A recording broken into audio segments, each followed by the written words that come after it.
Tonight, we're investigating another case of an immigrant apparently grabbed in Colorado and sent to a notorious prison in El Salvador. While the Trump administration insists that punishment is only for the worst of the worst violent criminals, we can't find any U.S. criminal history for this latest man who was disappeared by the government. And in this case, immigration attorneys tell our Angeline McCall there wasn't even a final order for his deportation. A man once held here at the Aurora detention facility, gone. Now it's the place immigration attorney Monique Sherman is coming for answers. I'm here to appear as friend of the court for one of the gentlemen who we believe was taken to El Salvador. Sherman heard that from family and friends of 22-year-old Johendry Hernandez. They saw his name on the list of those deported.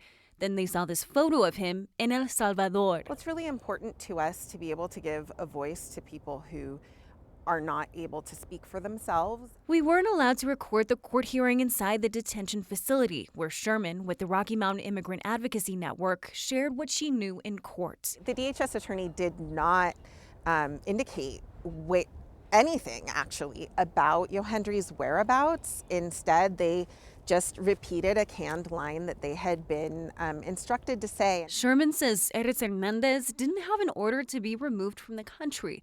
The judge didn't ask where he was or why he was sent. Which was really concerning to me because I think that it really is a miscarriage of justice. Sherman will share the few answers she learned with family out of state in New York. So horrible. And honestly, his mother doesn't even know if he's still alive. We have no information. Sarah Jaffe knows his family personally. Yeah, it's just heartbreaking. I mean, there's just this real heaviness. It's a combination of grief and terrible fear. When El Salvador is a fate the Trump administration says is for the worst of the worst, they're confused why Johendry was sent when they can't find any criminal charges filed against him. They did not expect to have their oldest son, disappeared by the government, essentially. A situation even hard for immigration attorneys to find out the answers families desperately want to know. Really hard to see individuals sent to a third country at all with no due process. We reached out to the Department of Homeland Security about this particular case. They did not respond to our questions about why he was sent with no apparent criminal history or deportation order. Sherman says they are certain that this man did not have an order from a judge to be deported. The Trump administration used the Alien Enemies Act for these 200-plus men sent to El Salvador, including Johendry, and in this case to circumvent what would commonly be considered due process in immigration court.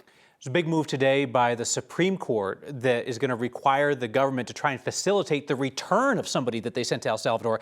The highly publicized case of the father from Maryland that they admit they sent there in error. Yeah, just within the last hour, they're saying that the Trump administration must facilitate his return. They had previously admitted that it was an administrative error that he was deported in the first place. But his case really makes a difference for everyone else's case because the Trump administration had previously said it was impossible to bring anyone back. Yep. But if they bring one person back, does that mean that they could bring the others as well? We'll have to wait and see. President of El Salvador at the White House on Monday. Angeline McCall, thank you.